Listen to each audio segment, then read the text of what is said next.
Hi, and welcome to the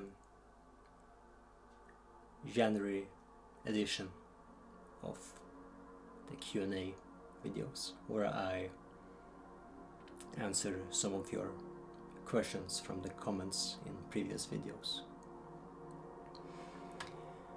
If there is anything that I'm talking about in this video, or simply something or anything that you feel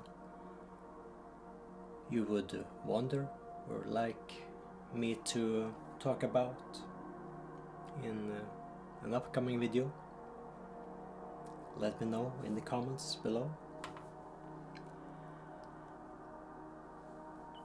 I'm always more than happy to make more videos like this, and for this year I will do my best to make this a monthly thing.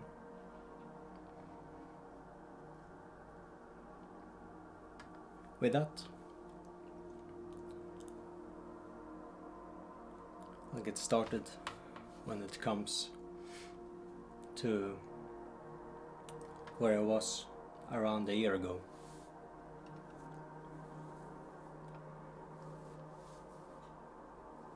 Or at least the first quarter of the year, which is similar to where I am now, at least mentally, which to some extent also is connected to some of the financial aspects of my life, which has been quite similar, at least the past decade, and especially the last 6 or so years since I moved here, which has been living mainly as an artist on very limited income from what my bands and art related activities generates over the year. And then for some of the months of the year, when I'm able to work somewhere as a chef, I save that money and try to live as long as possible on that income,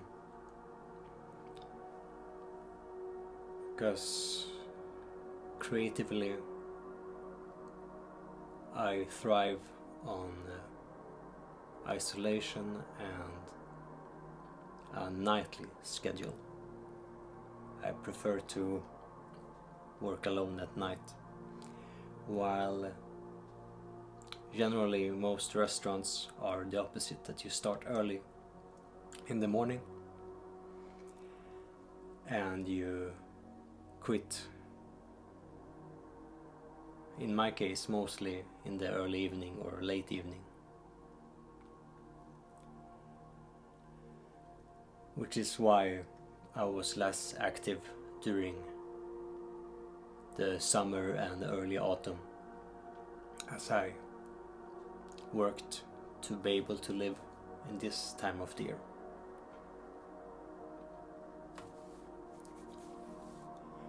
And I worked at the same place in 2020 as I did in 2019, which is a wonderful little cafe and restaurant called Bergstoppen, which is on top of a mountain in a nature conservatory. And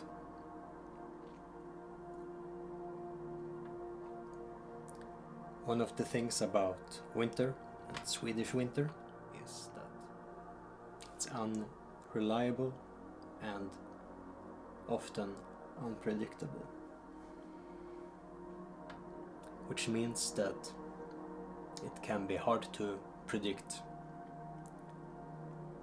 what I need to do to keep electricity on and heat on.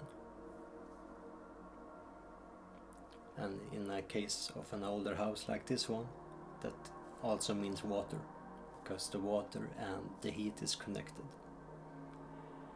and if I don't heat up the house, the water freezes. And obviously I can't let that happen, because that would ruin the whole, or at least half of the house, which would then in turn render it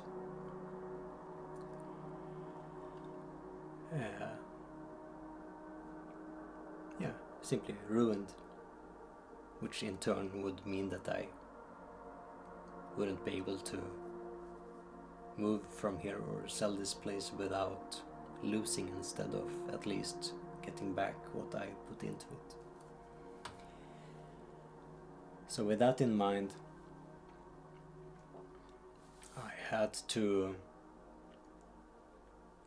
put myself second and anyone else in my life third. And of course that's never a good thing. And that led to some unfortunate and inevitable losses and several relationships. And of course, with the emerging and still ongoing pandemic, any of the plans that I had for the rest of the year, and that's part of the year as well, became not only postponed but in many cases cancelled. And of course that wasn't something that I had predicted or even assumed would be a possibility when I made those plans, because I think most of us, when we make plans, we assume that they are mostly realistic and a possibility.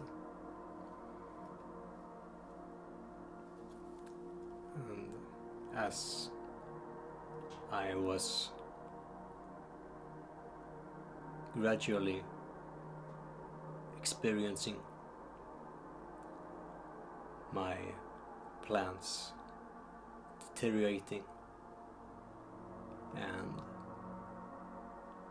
becoming an impossibility,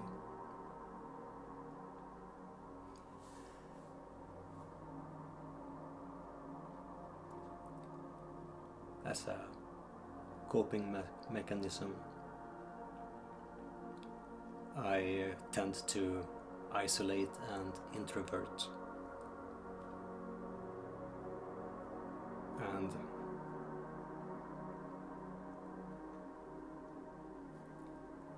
from time to time, where I live, I also, for other reasons, connected to technological aspects or difficulties, lost my connection to the outside world in other ways as well.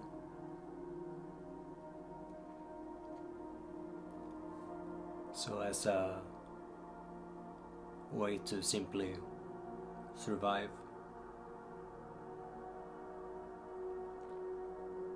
my coping mechanism of isolating myself to also save energy, to just have the bare means of doing anything but sleeping, and hopefully being able to compose something or go outside and see some nature. Well, that's a way to cope with depression. One of the ironies and problems with anxiety is that it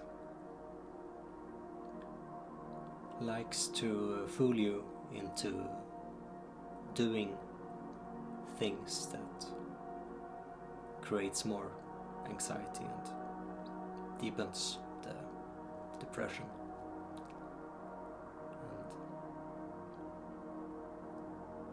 And inevitably that's a snake eating its own tail.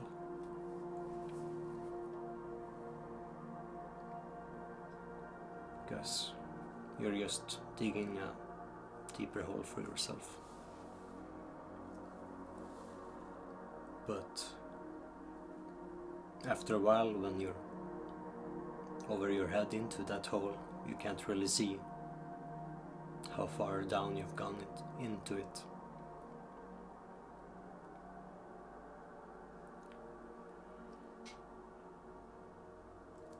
And it's easy to remain weak instead of trying to regain strength and become stronger. And of course, overcoming that is always easier said than done. And it took me a couple of months, to be honest. And if I'm going to be really honest, I'm still in that hole.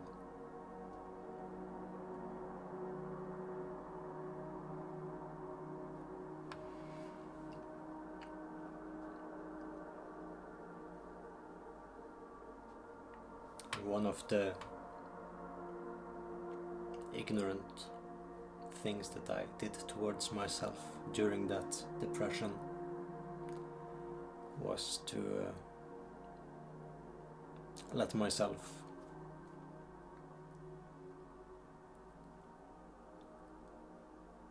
find excuses to resume or continue my spiral downwards instead of finding a solution out of it. Like I said, that's something that anxiety and depression likes to do towards you, because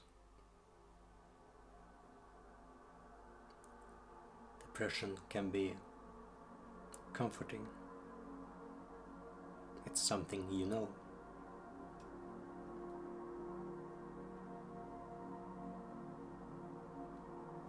It becomes like an invisible hug, though it's actually a slowly tightening noose around your neck, rather than a loving embrace or caress. But if you're alone long enough, it gradually becomes harder to tell the difference.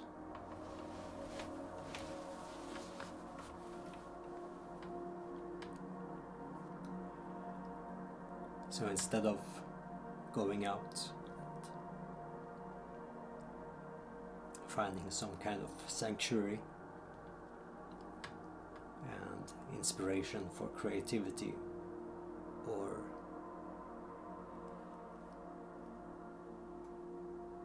places where I would have access to talking to someone, I chose to drink wine and sleep.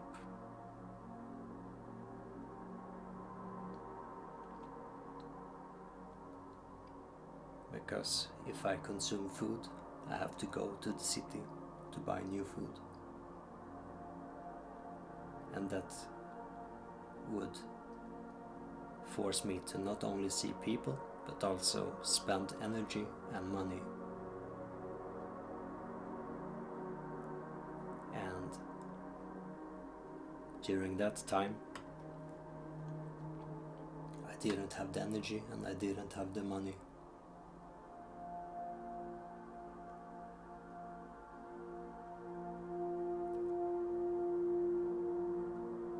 so I stayed at home.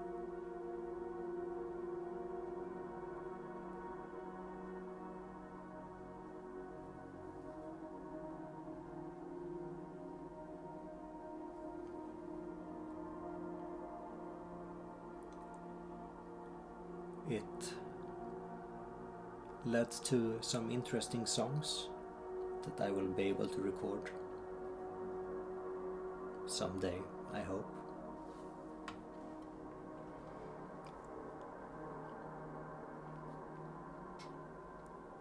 But it also led to that I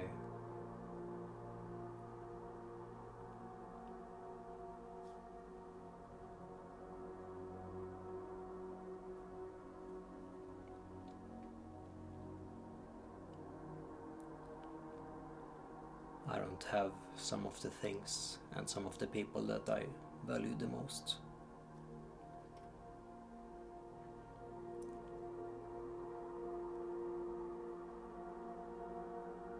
Yet I survived and I'm still here, so it's all a matter of perspective in the end.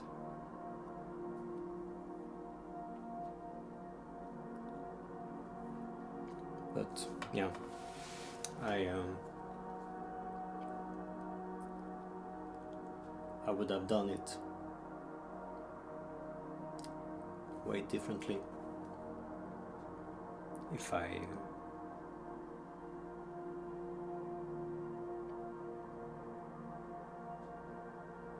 dared to know myself better, which it's ironic because I actually do, but every time that you get in and out of mental breakdowns and anxiety and depression,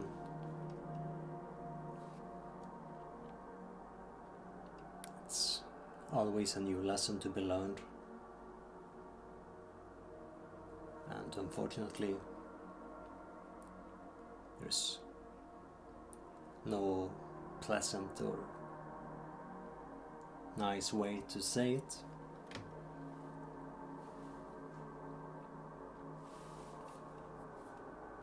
Because some lessons in life are for free. Some of them you even get paid for taking. But many of them are incredibly expensive.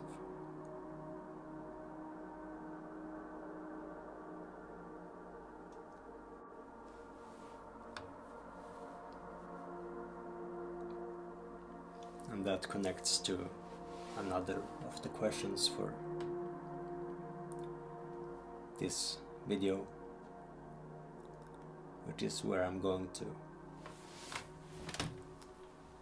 end on as well.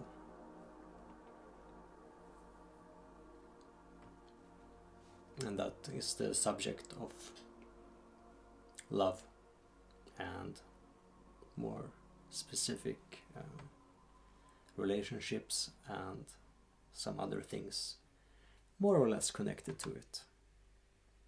At least my views or perspective on it.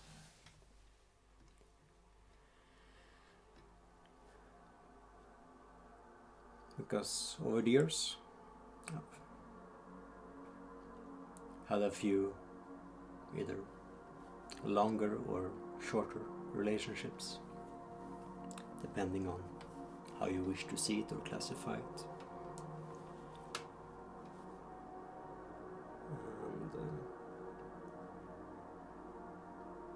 And some other attempts.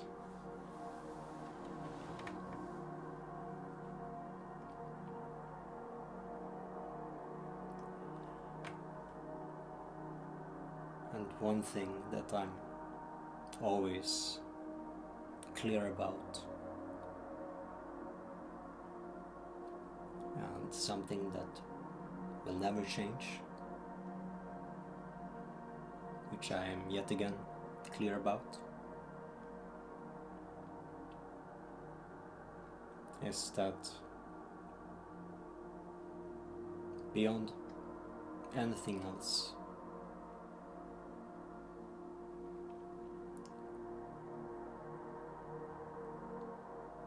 I live for the thing, the entity that brought me to who and where I am, which is the force of nature and its different various manifestations.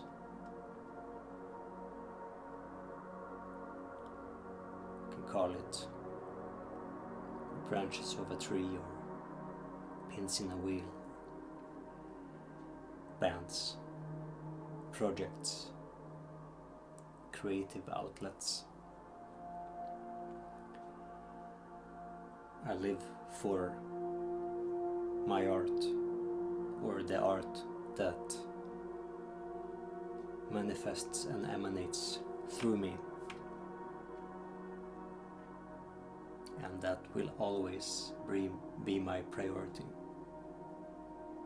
And anything or anyone that comes between that and me is going to have a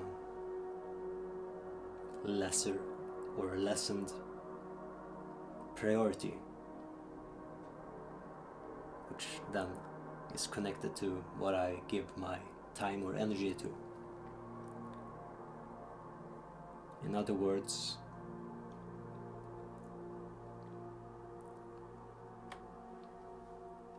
if I need to choose in one day if I'm spending time on hypothermia or someone that I love, my love for hypothermia is always stronger. Doesn't matter what I do, there's nothing I can do about it. It is what it is. And there's nothing you can do about it.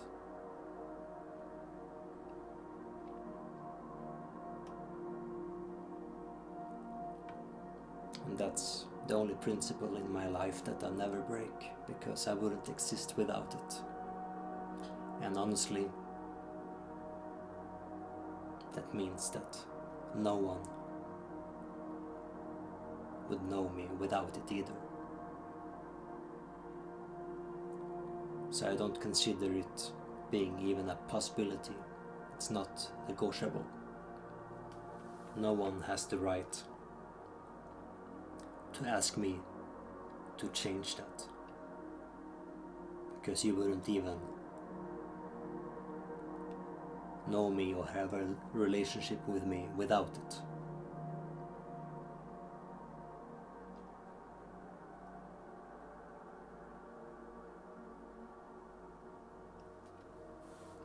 And that's something that, in my experience, over time has been a reality, that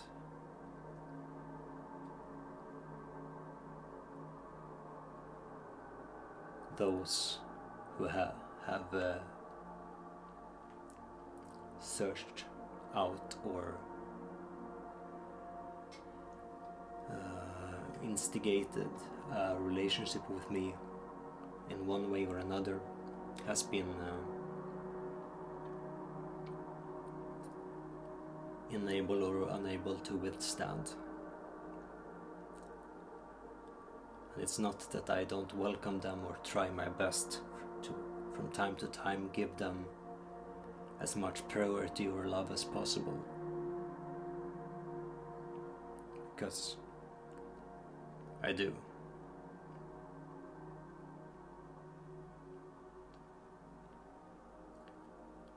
Because I don't do anything half-hearted, I only do wholehearted. I don't half-ass, I whole-ass.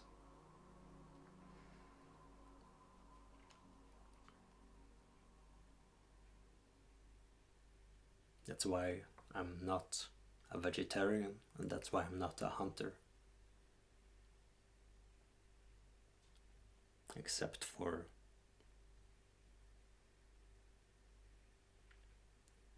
the occult.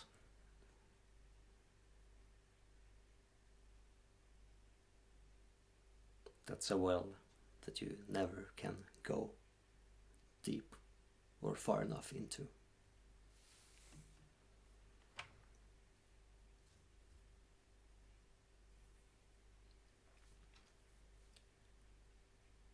And those that for some reason wonder where I stand on things like the LGBTQ or gay parts of or the world, or love or relationships, or anywhere you find yourself on that spectrum, or for a matter of where I would fall on that spectrum. Something that I personally find completely irrelevant, because I've never judged anyone based on sexuality or their gender. I find that completely irrelevant, because I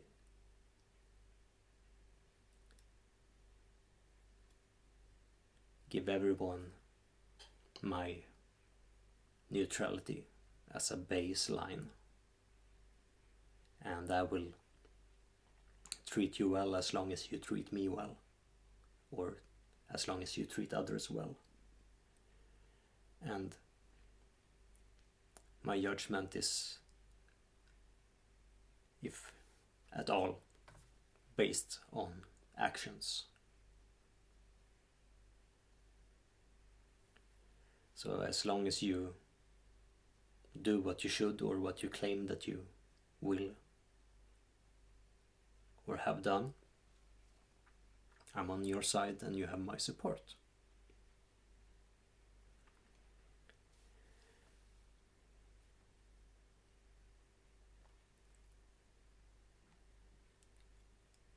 And the reason why I don't wish to go into too much details is for that simple reason, that I personally find it irrelevant. Because, yeah, from my perspective, that's just the case. And I understand if you have gone through hardships or had to overcome something, that your perspective or stance on the subject, which I'm going to refer to it as, I don't like using predefined terms as the word issue. It's a weird thing to call something, because then you're inevitably connecting it and rooting it into something that is lower, and you're forcing yourself to punch up instead of rather putting yourself in a position where you don't have to punch at all.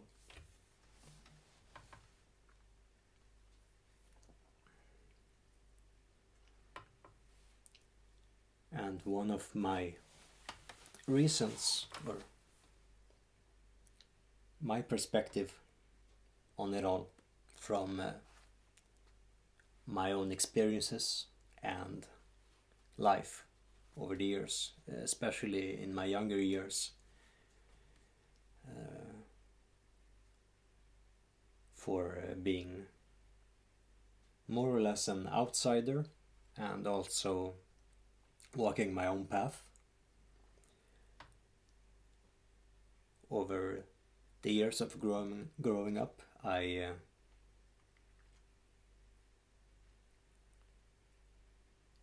became more comfortable with not fitting in or blending in, I lost interest and personal need for that for every year that passed.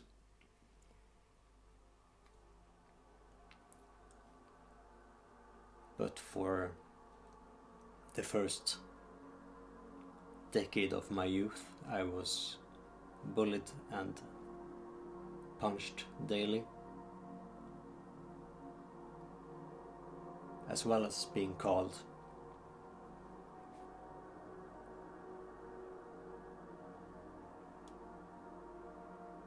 among other things various slander connected to homosexuality and things like that,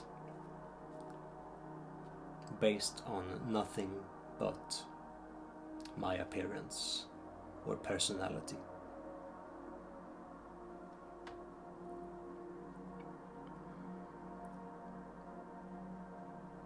And that's of course also from a time where people would use words intended as slander more openly and casually, which obviously is childish, juvenile, and weak. Because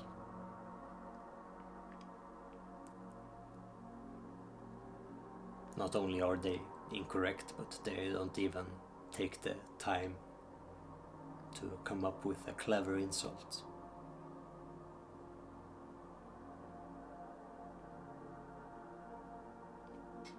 And that's one of the reasons why I have my stance on these things, and also why I have a very open mind towards everything related or connected to it.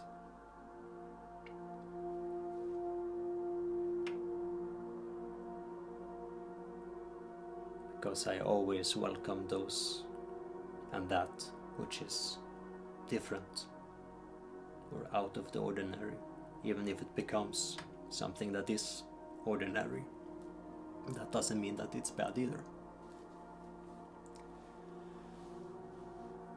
But from my experiences and my perspective in life,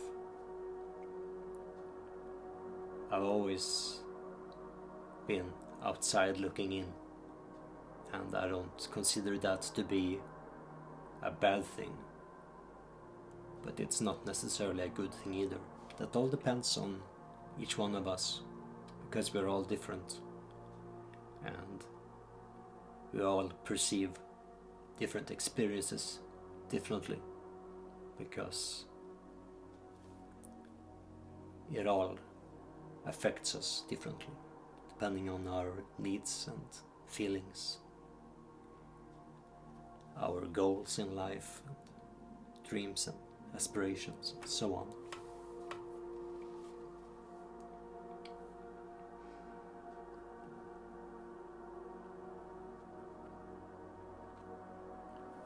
And I think it's important to remember that those things, no matter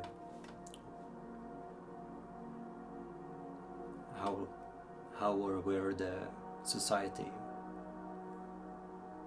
people around you or in it evolves to, you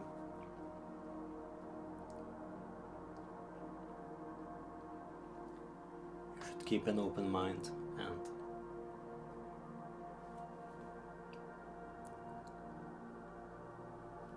avoid judgment, because that's a very short-term strategy of coping with any situation. And unless you're basing your survival upon it. If you can take a step back and think about it for a moment.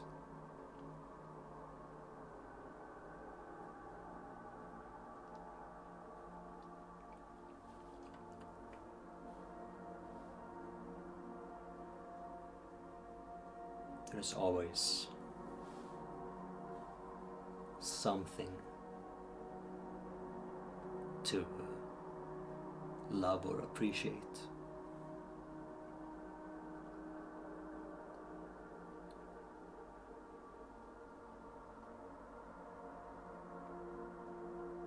And that's where I'm going to end this video.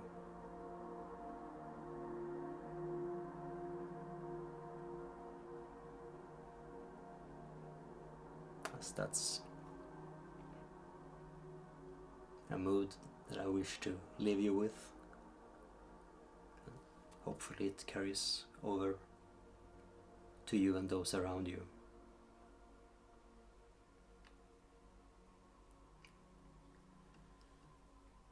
Well, thank you for sharing your time with me,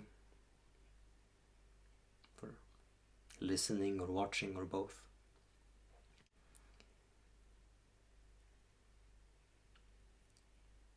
Hopefully you're a subscriber. If not, consider being one.